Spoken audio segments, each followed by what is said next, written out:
Agagy and AAA PDP, and Chart Richard Boyd Barrett. Time with Deputy Murphy, 7.5 minutes each. Yeah. Thanks, Lascian Corla. As a 32-county party, People Before Profit welcomes the fact that there's going to be an election in the North. We don't regret the fall of this executive, and we think this election offers a historic opportunity for the people of the North to punish the political establishment in the North and the institutions of Stormont for what I think our comrades in the North are describing as the endemic corruption of Stormont and the total bankruptcy of those institutions, which the Renewable Heat Incentive Scheme has exposed in the starkest light, but which, it is worth saying, is only the latest and biggest in a succession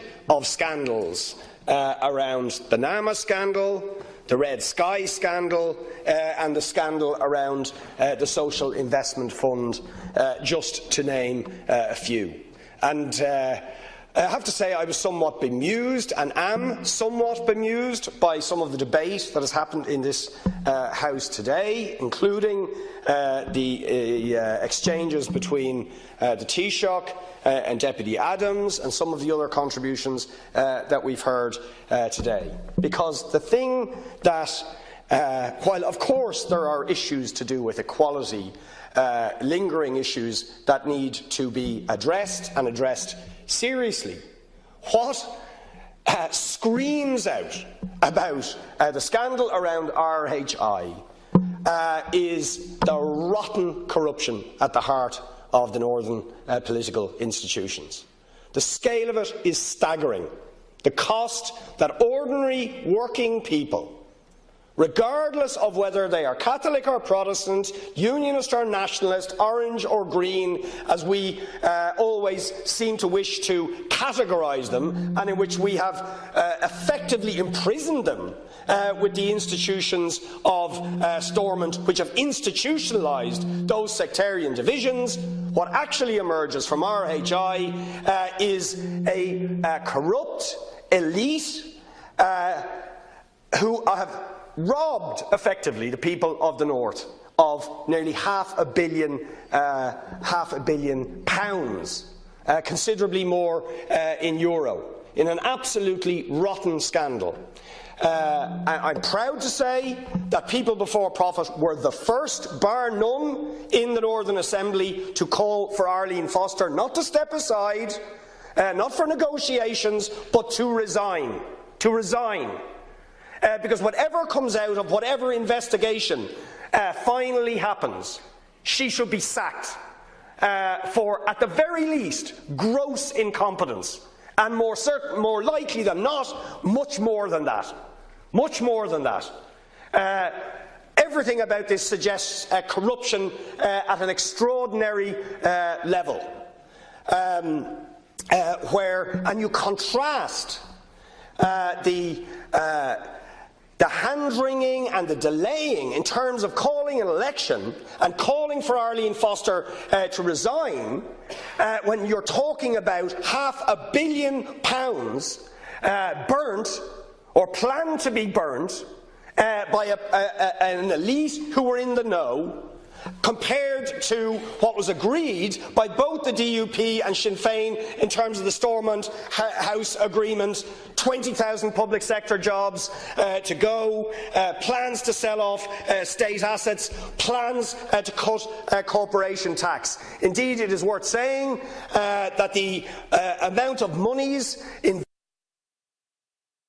involved in RHI are in about the same region as the savings that were planned from axing 20,000 public sector jobs in the Stormont House Agreement, with both the DUP and Sinn Féin supported, and indeed parties down the south supported as well, in an austerity programme remarkably similar, indeed almost exactly the same as the rotten austerity programme that was inflicted on working people down here.